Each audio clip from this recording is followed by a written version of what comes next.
Tarik tambang, itu sih biasa. Ini nih yang luar biasa, narik lokomotif seberat 45 ton. Bukan karena lokomotifnya mogok ya, tapi ini perlombaan yang digelar PT Kereta Api Indonesia untuk memeriahkan Hari Kemerdekaan Indonesia. Lomba ini diikuti puluhan pegawai PT KAI, komunitas pecinta kereta api, dan para jurnalis dengan masing-masing kelompok terdiri dari 6 orang. Mereka harus menarik lokomotif sejauh 20 meter dengan kondisi rel yang dipenuhi batu sehingga menambah kesulitan peserta. Di sebelah sini licin ya, sebenarnya karena kan oli sama lantainya kayak gini. Terus kalau yang di luar itu ada seperti bantalan itu yang rawan banget buat kesandung kayak atau jatuh. Terus juga batu juga kan rawan juga seleo. Selain seru, lomba tarik kereta ini juga memiliki makna pentingnya kerjasama dalam menggapai tujuan yang berat. Jadi supaya kompak tiap-tiap tim itu dengan semangat, mungkin semangat seperti para pahlawan kita. Meski para peserta tampak kesulitan, namun perlombaan ini sangat dinikmati para peserta. Dari Cirebon, Jawa Barat, Abdul Rohman, RTV.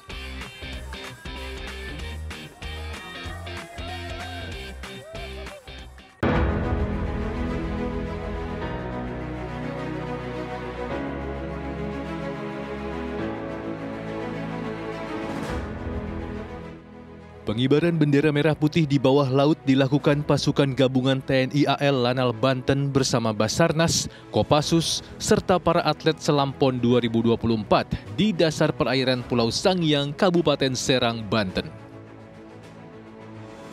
Momen peringatan Hari Kemerdekaan ke-79 Republik Indonesia yang diikuti 162 peserta ini juga membentangkan bendera raksasa berukuran 10 x 6 meter di permukaan air serta aksi penanaman terumbu karang. Acara kemudian diakhiri dengan parade sailing pass sejumlah armada laut dari beberapa unsur pendukung. Kegiatan ini sekaligus menjadi sarana untuk mengenalkan keindahan wisata bawah laut dengan segala ekosistem dan makhluk hidupnya, terlebih lagi Provinsi Banten terkenal akan wisata baharinya. Kepada masyarakat yang ada di Provinsi Banten tentang adanya keindahan bawah air yang harus kita lindungi dan kita lestarikan, dan tentunya memperkenalkan olahraga kegiatan bawah air itu sendiri. Sementara di Bandar Lampung, sebanyak 318 perenang dari komunitas perenang antar pulau Lampung membentangkan sang merah putih berukuran 5 x 20 meter. Anak-anak usia 9 tahun hingga lansia 72 tahun ikut serta dalam kegiatan yang mendapat penghargaan dari Museum Rekor Indonesia atau MURI karena mampu menarik bendera raksasa ini dari Pantai Gunung Kunyit Bandar Lampung hingga Pantai Mutun Kabupaten Pesawaran sejauh 8.000-an meter. Semoga bisa menginspirasi kegiatan yang lain terkait bagaimana ada diaspora nanti mengembangkan suatu kegiatan olahraga.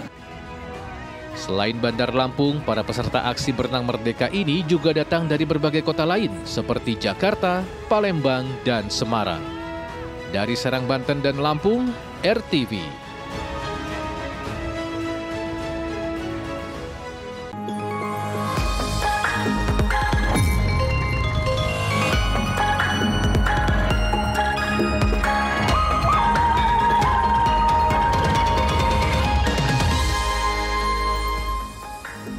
Wah, keren ya pengibaran benderanya. Ada yang di permukaan laut, ada juga yang di dasar laut tadi ya. Betul. Dan keindahan lautnya juga masih keren banget. Betul banget, Oscar. Ini memang kalau saat 17 Agustusan gitu banyak sekali yang melakukan pengibaran bendera di dasar laut maupun pokoknya di air-air gitulah. Iya, tadi ada dari Serang dan juga Lampung. Dan sebelumnya juga tadi ada tarik lokomotif. Iya, tarik lokomotif. Biasanya kan tarik tambang ya. Ini lokomotif nih yang tarik.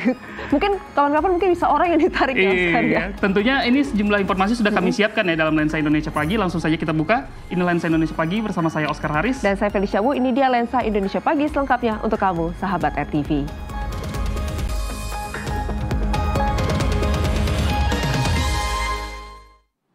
Ya, sahabat, setiap pengibaran bendera merah putih pada peringatan HUT Republik Indonesia selalu ada insiden tali pengerek putus. Tapi hebatnya nih, di setiap insiden itu pula selalu ada aksi heroik warga yang menyelamatkan sang merah putih. Ya, kali ini ada aksi penyelamatan oleh anak-anak di dua tempat berbeda, yakni di Tasikmalaya, Jawa Barat dan di Banyumas, Jawa Tengah. Kita lihat aksi heroik mereka.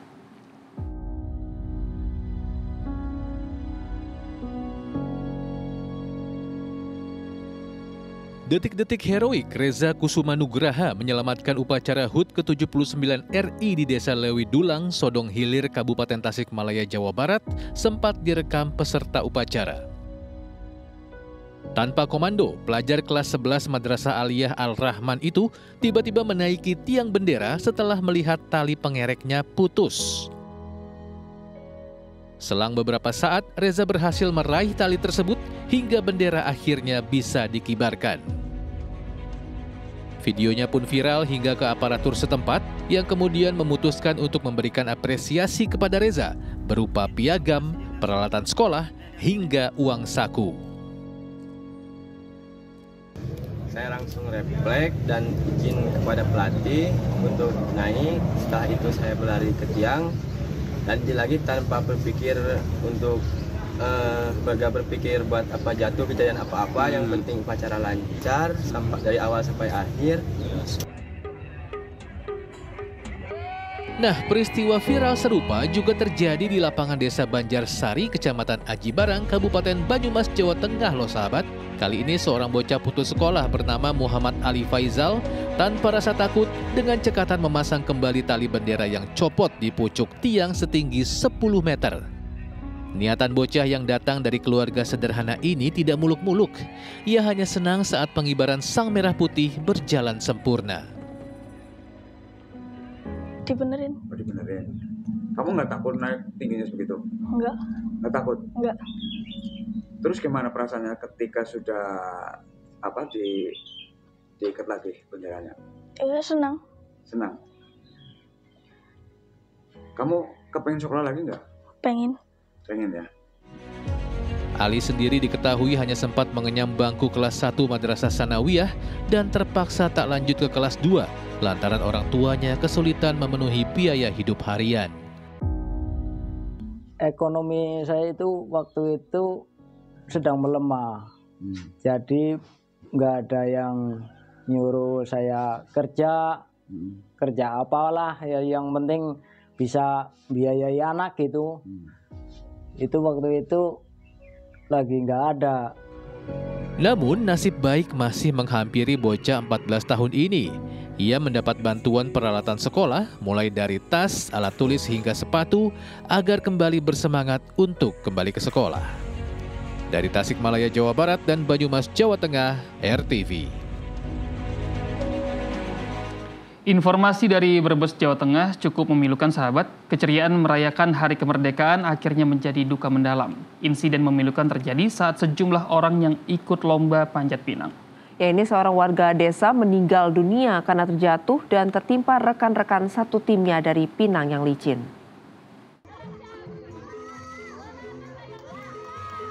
Keceriaan merayakan Hari Kemerdekaan berubah menjadi kekelaman.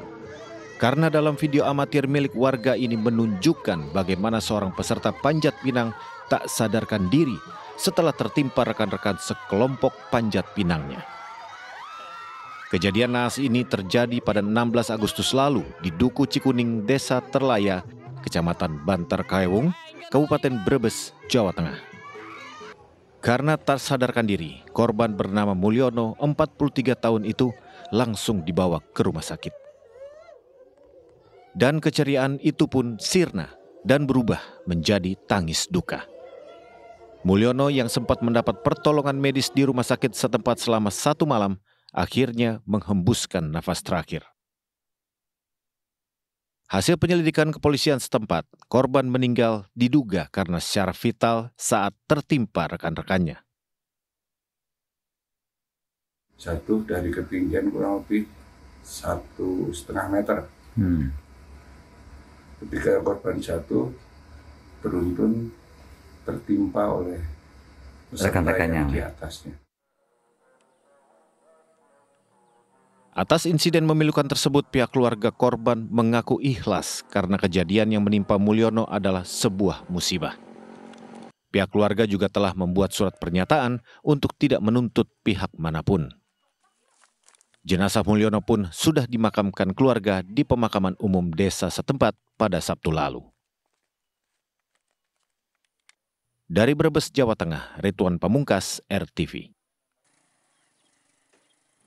Kita ke informasi lainnya, sahabat. Tersisa 2 bulan masa kepemimpinannya, Presiden Joko Widodo kembali melakukan perombakan alias reshuffle kabinet. Ya, sejumlah pengamat politik pun menyoroti bahwa reshuffle ketiga kalinya sejak pemilu usai ini lebih kental kepentingan politik. Karena 2 menteri dari PDIP dicopot dan diganti oleh para politisi Gerindra.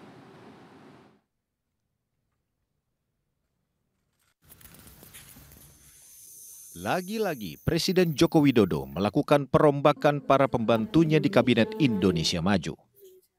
Padahal kepemimpinan Joko Widodo sebagai kepala negara hanya tinggal tersisa 2 bulan lagi. Tak tanggung-tanggung, pada Senin 19 Agustus, Presiden Jokowi melantik 3 orang untuk menduduki posisi menteri dan 1 orang sebagai wakil menteri.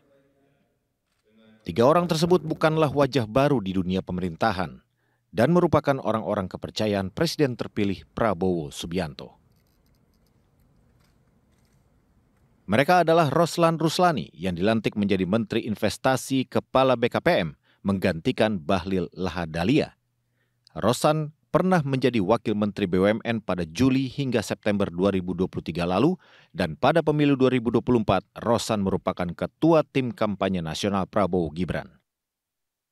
Kemudian Bahlil Lahadalia yang semula menjadi Menteri Investasi Kepala BKPM, berpindah posisi menjadi Menteri ESDM, menggantikan Arifin Tasrif, seorang profesional yang dipilih PDIP untuk masuk dalam kabinet yang dipimpin Joko Widodo. Dan yang terakhir adalah posisi Menteri Hukum dan HAM yang dipercayakan kepada Supratman Andi Aktas, yang tak lain adalah politisi senior Partai Gerindra yang menggantikan Yasona Lauli, yang merupakan politisi senior PDIP sekaligus loyalis Megawati Soekarno Putri. Muncul spekulasi politik bahwa Jokowi tengah bersih-bersih untuk mendepak gerbong PDIP dengan memasukkan gerbong Gerindra dan Prabowo Subianto di tubuh kabinet. Yasona Lauli pun mengaku tak ambil pusing dengan spekulasi tersebut. Saya sampaikan, Bu, beredar ini, ya udah, apa? Kan lazim lah, sesuatu yang lazim. Beliau juga pernah presiden, pernah tahu bagaimana hak prerogatif seorang presiden dalam siapa yang membantunya. Tak usah dispekulasi lah. Dengan pelantikan tersebut, Presiden Joko Widodo sudah 3 kali melakukan reshuffle kabinet sejak usainya pemilu 2024 pada Februari lalu. Pengamat politik dari UIN Syarif Hidayatullah, Adi Praitno, secara gamblang mengatakan reshuffle ketiga tersebut lebih kental nuansa politik peralihan kekuasaan ketimbang memperbaiki kinerja pemerintahan. Bahkan pengamat politik dari Universitas Airlangga Surabaya menyoroti pencopotan 2 menteri PDIP dan menggantinya dengan para politisi Gerindra. Jelas menunjukkan reshuffle kabinet 19 Agustus kemarin syarat kepentingan Jokowi di masa depan. Sekali lagi, atas nama hak prerogatif presiden, apapun bisa dilakukan seorang presiden untuk memilih siapa yang akan masuk dalam jajaran kabinetnya. Meski belum resmi duduk di istana, tongkat estafet kepemimpinan Jokowi ke Prabowo sudah terlihat dan dimulai melalui jajaran kabinet. Dari Jakarta, Tim Liputan RTV.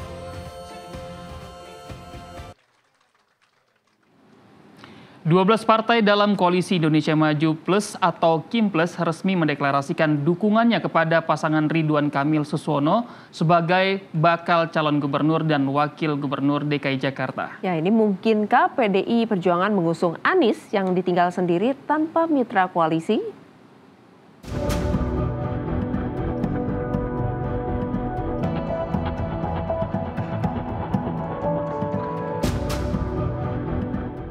Partai Keadilan Sejahtera yang selama ini dinilai paling setia dan memiliki basis pemilih Anies terbanyak serta paling awal menyatakan sikapnya mendukung Anies, kini justru bergabung ke koalisi Indonesia Maju. Keputusan meninggalkan Anies semakin mantap usai PKS mendapatkan jatah calon wakil gubernur untuk Suswono. Kader PKS ini akan mendampingi Ridwan Kamil di Pilkada DKI Jakarta 2024. Suswono merupakan pimpinan PKS yang menjabat Ketua Majelis Pertimbangan PKS. Suswono juga pernah menjabat sebagai Wakil Ketua Komisi 4 DPR RI untuk periode 2004-2009 dari fraksi PKS. Di masa kepemimpinan Susilo Bambang Yudhoyono, Suswono ditunjuk menjadi Menteri Pertanian sejak 22 Oktober 2009 dan menyelesaikan masa jabatannya selama 5 tahun. Dengan bergabungnya PKS, total ada 12 partai yang kini resmi mendukung pasangan Ridwan Kamil dan Suswono, yakni Gerindra, Golkar, PAN, Demokrat, PKS, PKB, Nasdem, P3, Perindo, PSI, Gelora, dan Garuda. Deklarasi tersebut disahkan melalui penandatanganan sekjen seluruh partai koalisi. Kini hanya tersisa PDI Perjuangan. Nama Anies Baswedan menjadi nama yang paling kuat diusung oleh PDIP. Namun jika dilihat dari jumlah kursi, PDI Perjuangan di DPRD DKI yang berjumlah 15 tidak memungkinkan bagi partai berlambang banteng ini mengusung Anies atau kandidat lainnya tanpa koalisi. Menyikapi situasi tersebut, Ridwan Kamil menegaskan siap menghadapi kontestasi perebutan kursi Pilgub DKI. Namun ia masih mengharapkan tidak melawan kota kosong. Harap sih tidak ada kota kosong. Kami berharap warga Jakarta diberi kesempatan memberikan penilaian kepada mereka-mereka yang akan berkontestasi. Semakin ada, semakin banyak, sebenarnya semakin baik. Lalu, apakah masih memungkinkan PDIP tetap mendukung Anies atau melewatkan Pilkada DKI dan tidak ikut berpartisipasi? Dari Jakarta, Hana Bajaber, Ricky Rusdiana, RTV.